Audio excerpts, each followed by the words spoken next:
بانی P T I کا کہنا ہے کہ خواجہ آصف نے کہا ہے کہ جنرل فیض کا 9 مئی واقعہ سے براہ راست تعلق ہے. اگر 9 مئی جنرل فیض نے کروایا تو اس کی تحقیقات ہونی چاہیے. بانی پی ٹی آئی نے کہا ہے کہ اچھا ہے فوج انٹرنل احتساب کر رہی ہے. اگر یہ احتساب کر رہے ہیں تو پھر سب کا کریں. سارا معاملہ ان کی گرفتاری سے شروع ہوا تو اس کی تفتیش کیوں نہیں کی جا رہی؟ اسی پر بات کرنے کے لیے شبیر ڈار ہمارے ساتھ موجود ہیں. شبیر بتائیے اس حوالے سے کیا تفصیلات ہیں؟ جی، بانی پی ٹی آئی نے اڈیالہ جیل میں صحافیوں سے گفتگو میں کہا خواجہ آصف نے کہا ہے جنرل فیض کا 9 مئی واقعات سے براہ راست تعلق ہے. اگر 9 مئی جنرل فیض نے کروایا ہے تو اس کی تحقیقات ہونی چاہیے. اچھا ہے فوج انٹرنل احتساب کر رہی ہے. اگر یہ احتساب کر رہی ہے تو پھر سب کا احتساب ہونا چاہیے. سارا معاملہ میری گرفتاری سے شروع ہوا، اس کی تفتیش کیوں نہیں کی جا رہی ہے؟ بانی پی ٹی آئی نے کہا جنرل فیض کے طالبان کے ساتھ اچھے تعلقات تھے. جنرل فیض 3 سال تک طالبان کے ساتھ مذاکرات کرتا رہا. فیض حمید کو نہیں ہٹانا چاہتا تھا کیونکہ وہ طالبان اور افغان حکومت کے ساتھ انگیج تھا. بانی پی ٹی آئی نے کہا جنرل فیض زلمے خلیل زاد اور طالبان کو میرے پاس لے کر آیا تھا. جنرل فیض حمید ہمارا اثاثہ تھے، انہیں ضائع کر دیا گیا. میں بار بار جنرل باجوہ کو کہتا رہا جنرل فیض کو نہ ہٹائیں.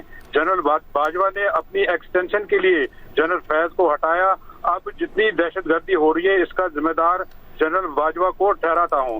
خواجہ آصف نے کہا ہے جنرل باجوہ ایکسٹینشن چاہتا تھا، یہ میرے موقف کی تائید ہے. جنرل باجوہ نے اپنی ایکسٹینشن کے لیے میری حکومت گرائی. نواز شریف اور شہباز شریف کی شرط تھی کہ فیض حمید کو ہٹایا جائے. جنرل فیض کو ہٹانے پر میری جنرل باجوہ سے سخت قسم کی تلخی ہوئی. جی ٹھیک ہے. بانی پی ٹی آئی نے صحافیوں سے گفتگو میں کہا ہے کہ جنرل فیض ہمارا اثاثہ تھا، اسے ضائع کر دیا گیا. اور یہ بہت اپڈیٹ ہمیں دے رہے تھے شبیر ڈار، بہت شکریہ آپ کا. بانی پی ٹی آئی کا کہنا ہے کہ خواجہ آصف نے کہا ہے کہ جنرل فیض کا 9 مئی واقعہ سے براہ راست تعلق ہے. اگر 9 مئی جنرل فیض نے کروایا تو اس کی تحقیقات ہونی چاہیے. بانی پی ٹی آئی نے صحافیوں سے گفتگو میں یہ بھی کہا ہے کہ جنرل فیض ہمارا اثاثہ تھا، اسے ضائع کر دیا گیا. فیض حمید کو نہیں ہٹانا چاہتے تھے لیکن وہ طالبان اور افغان حکومت کے ساتھ انگیج کر رہے تھے. شبیر مزید کیا تفصیل ہے؟ جی، بانی پی ٹی آئی نے یہ کہا ہے کہ اگر جنرل فیض کا 9 مئی کے واقعات سے براہ راست کوئی تعلق ہے یا کوئی کردار ہے تو اس کی تحقیقات ہونی چاہیے. اور انہوں نے ساتھ یہ بھی کہا کہ جنرل فیض ہمارا اثاثہ تھے، انہیں ضائع کر دیا گیا. اور جنرل فیض 3 سال تک افغان حکومت اور طالبان کے ساتھ مذاکرات کرتے رہے.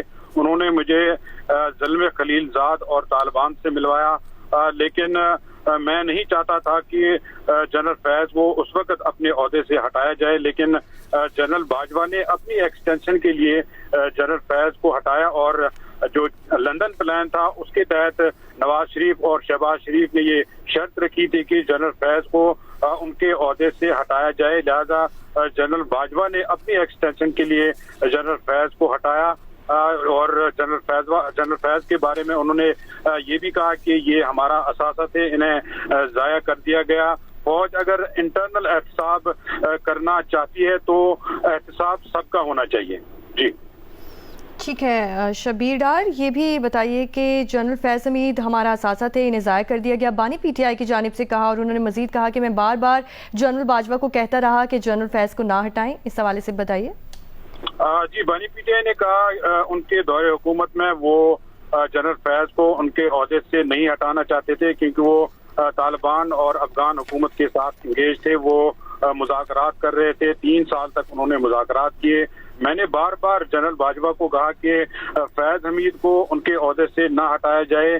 اس پر میری تلخی بھی ہوئی کیونکہ انہوں نے کہا کہ فیض حمید ہمارا اثاثہ تھے، لیکن جو ہے جنرل باجوہ نے اپنی ایکسٹینشن کے لیے جنرل فیض کو عہدے سے ہٹایا. بہت شکریہ شبیر ڈار اپڈیٹ کرنے کے لیے.